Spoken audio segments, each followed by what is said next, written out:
pour reprendre les deux catégories de Karl Popper, nous avons affaire à des sociétés closes. Karl Popper a utilisé son concept pour le communisme. On voit vers quelle catastrophe a conduit la société close et l'islam se ferme sur lui-même. Est-ce qu'il était légitime de bombarder les populations afghanes?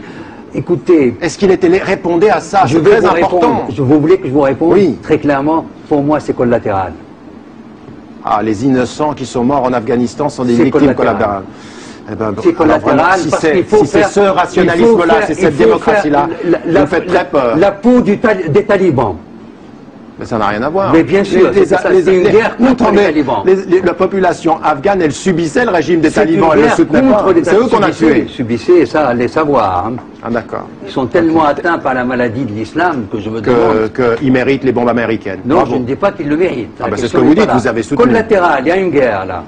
Pour vous, Tariq Ramadan, les remèdes ne peuvent pas être simplement, comme vous le proposez dans votre livre, c'est en réformant l'islam qu'on va résoudre le problème de l'éducation dans les sociétés musulmanes, ou le problème de la justice, ou le problème du rapport au Nord. Ça n'est pas possible. Ça n'est pas possible aujourd'hui de traiter les gens comme on les traite en Afrique du Nord, et quand ils viennent chercher du travail en Europe, on les traite de cette façon-là. Et il y a deux responsables, encore une fois. Il y a les États européens dans leur politique d'immigration, et il y a les États d'Afrique du Sud qui ne font rien... D'Afrique du Nord, pardon. Et d'Afrique du Sud aussi, soit dit en passant, mais d'Afrique du Nord, qui ne font rien pour ces populations-là. Donc cette critique, il faut qu'elle soit double. Vous avez une critique unilatérale, on a l'impression que vous voulez plaire à une population qui est au Nord et qui vous écoute en disant « Ah ben voilà, il dit ce qu'on pensait ». Vous n'êtes pas dans le dialogue, monsieur Medeb, vous êtes dans ce que j'appelle le monologue interactif. Vous parlez la langue de ceux avec lesquels vous êtes. Je parle la langue de ce qui m'a formé et... Je crois que le procès qui est fait à ce texte est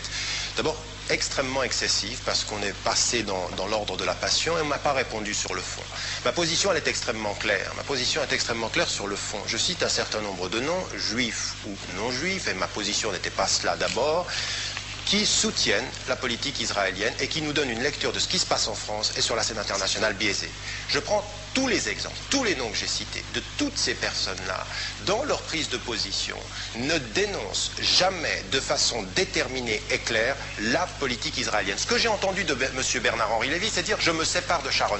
Sharon, on ne s'en sépare pas, on le condamne. Quand on le condamne, c'est un homme d'extrême droite, c'est une politique qu'il faut condamner. Donc à partir de là, je veux dire, même le silence de M.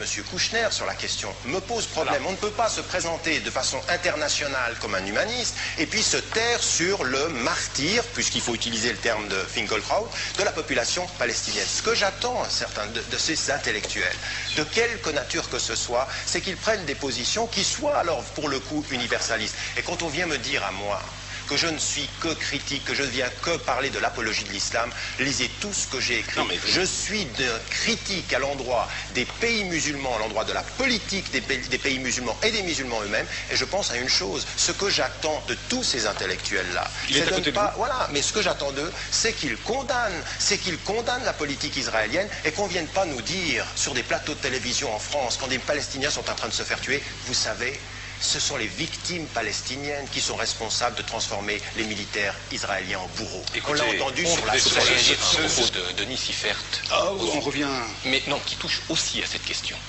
Sur le fond, si demain, il y a un État palestinien, un État israélien, que ces deux États, l'un à côté de l'autre, veulent se rencontrer, veulent travailler la main dans la main, développer une vraie démocratie chez l'un et chez l'autre, je peux vous assurer, et je ne crois pas me tromper, qu'aussi bien Alain Finkielkraut, moi-même ou tant d'autres juifs diront nous sommes contre les implantations juives dans les territoires palestiniens à une condition, que s'il y a des Arabes à Haïfa, à Beersheba ou à Tel Aviv, j'ai aussi le droit d'aller en vacances à Naplouse, à Hébron ou ailleurs, sans risquer de me faire assassiner. Qui est-ce qui entretient cette terreur? Mais arrêtez de... Je veux dire, il y a un État bourreau, qui est un bourreau, je suis désolé, qui est en train...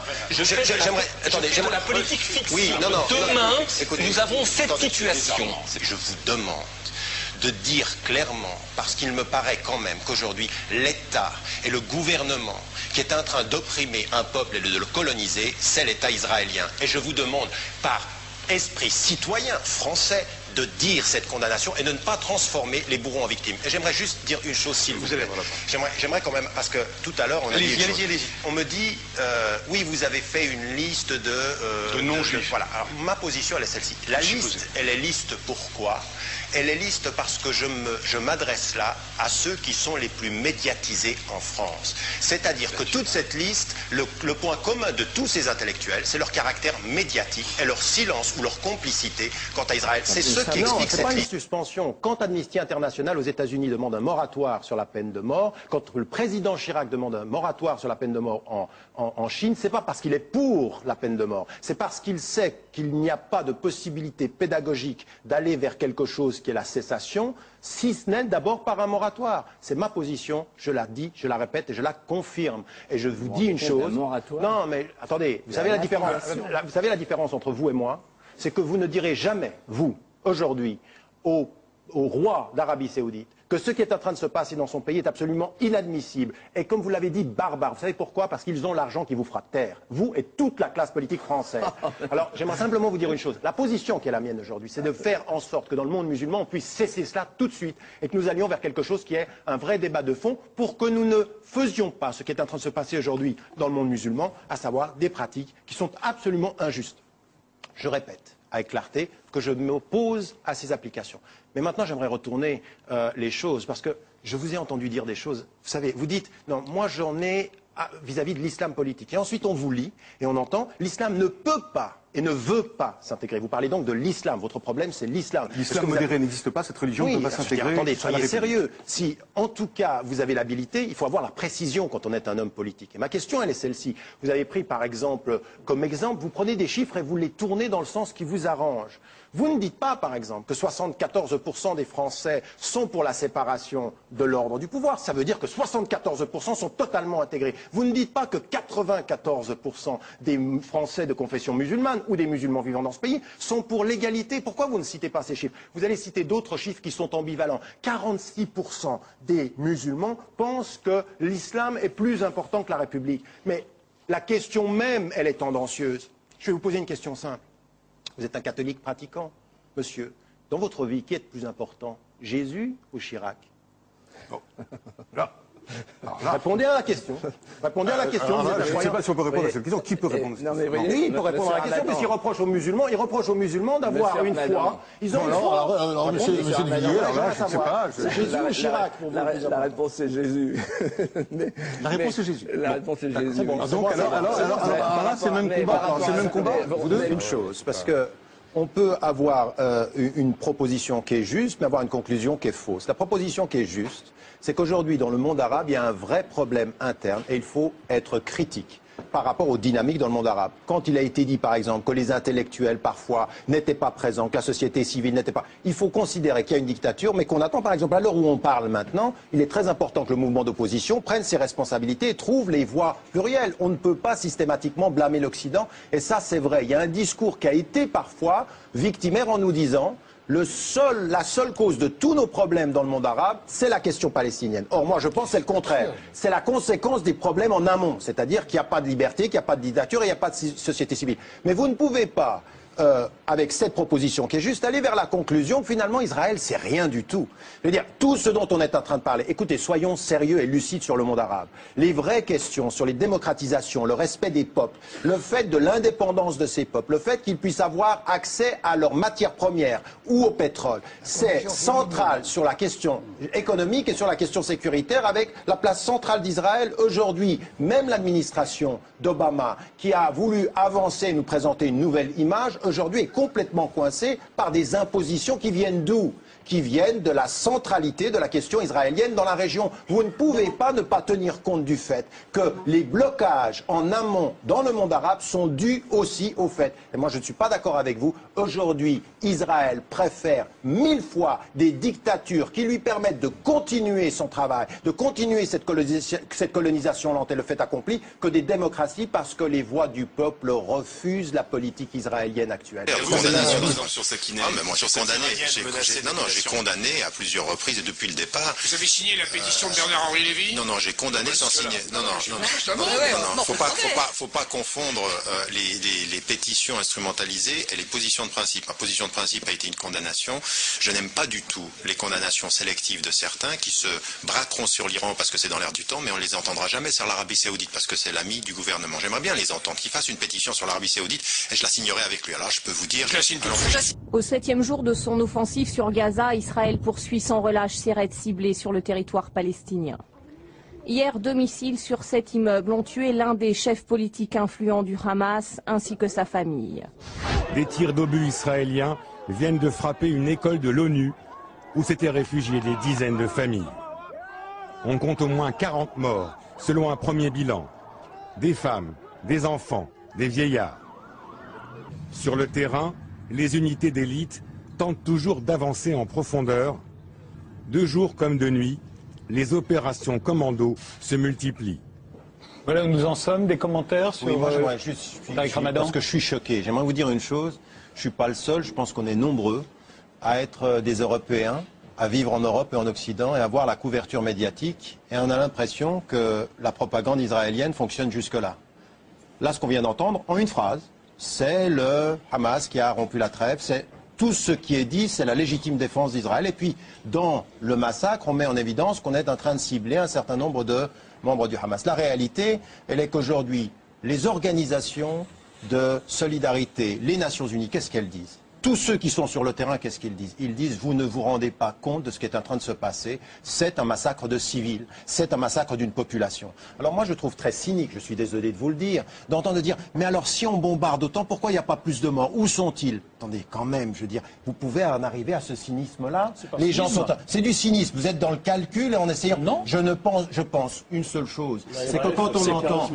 C'est pas à l'aveugle. Attendez. Un massacre, c'est Hama, 82, quand Assad liquide 20 000 frères musulmans. Ça, c'est à l'aveugle. Attendez, quand on frappe une école et puis qu'on tue les gens et qu'ensuite on essaye de... Est-ce que quelqu'un a ciblé une école? Attendez. Oui, après on dit il y avait des gens du Hamas et que l'ONU est en train de dire il n'y avait aucune personne du Hamas, il n'y avait aucun militant, il n'y avait aucun militaire. Je veux dire qu'aujourd'hui je ne comprends pas comment vous pouvez être assis ici, voir ce qui est en train de se passer et ne pas prendre une position simple qui est la seule qui soit la condamnation totale et absolue de ce qu'on est en train de voir et ne pas essayer de tourner ceci en compassion n'est pas raison. Israël est victime. C'est pas une compassion, c'est de la justice. Que si. Je suis pas du tout dans la compassion, je suis dans l'ordre de la justice. Madame, je comprends parfaitement votre réaction et je comprends parfaitement votre émotion. C'est celle que moi j'ai éprouvée de mon côté dans des circonstances différentes. Vous n'éprouvez pas là? Écoutez, oui, bien sûr. Est-ce que vous l'éprouvez là? Mais écoutez, voyez. Est-ce que vous condamnez ça? On ne fait pas ici une discussion à l'estomac. Bien sûr que non, je ne le condamne pas. Vous ne condamnez pas ça? Non, je vais vous expliquer pourquoi. Mais ça vous suffit. C'est-à-dire que les civils palestiniens ont moins de droits que les civils israéliens. Mais moi, monsieur, vous savez ce que vous avez osé dire. Monsieur, vous savez ce que vous avez... Laissez-moi terminer. Là, vous savez ce que vous avez osé dire? Vous allez oser remettre en cause ma propre citoyenneté suisse, monsieur. Mais qui êtes-vous? Vous savez, on a même donné la citoyenneté suisse à Ramadan. Vous vous rendez compte? Mais qui êtes-vous pour vous donner, au-delà de la loi, la compétence de pouvoir me reprendre une citoyenneté? Dans vos livres, où vous dites... C'est vrai, c'est M. Freisinger, ce que dit M. Ramadan? Non, j'ai dit qu'en Suisse, on donnait même la citoyenneté suisse aux frères Ramadan. Ça veut dire quoi? Vous imaginez ce que cette société est en fait ouverte? Mais si vous étiez au pouvoir, je ne l'aurais pas eu, monsieur Freisinger. Pardon? Si vous étiez au pouvoir, et je suis content que vous ne le soyez pas, je ne l'aurais jamais eu. Mais il y a des lois ici. Répétez-le. Je l'aurais eu, vous me l'auriez donné. Bon, alors maintenant, je vous pose une question. Alors, bon, puisque vous le prenez comme ça, je vous pose une question très simple. Je sais, en ce qui me concerne, quelle est ma légitimité d'être assis ici, puisque vous avez fait allusion à cela avant. Je suis un élu du peuple, d'accord? Un élu du peuple, sur la base du suffrage universel, avec derrière une démocratie. Monsieur Ramadan, vous représentez qui? Je représente un citoyen de confession musulmane que vous choquez. Non, attendez, qui vous représentez à travers vos discours? Pourquoi il n'y a jamais de musulman qui est contraire à vos opinions? Monsieur Freisinger, mais qui vous a dit? Monsieur Freisinger, on l'a dit dans le sommaire de cette émission, un journal, un hebdomadaire américain a classé Monsieur Tariq Ramadan parmi les 100 penseurs les plus influents de la planète. Monsieur Tariq Ramadan est un des leaders musulmans les plus connus en Europe. Pourquoi ils l'ont interdit d'entrer aux États-Unis raison pour laquelle nous l'avons invité ce soir.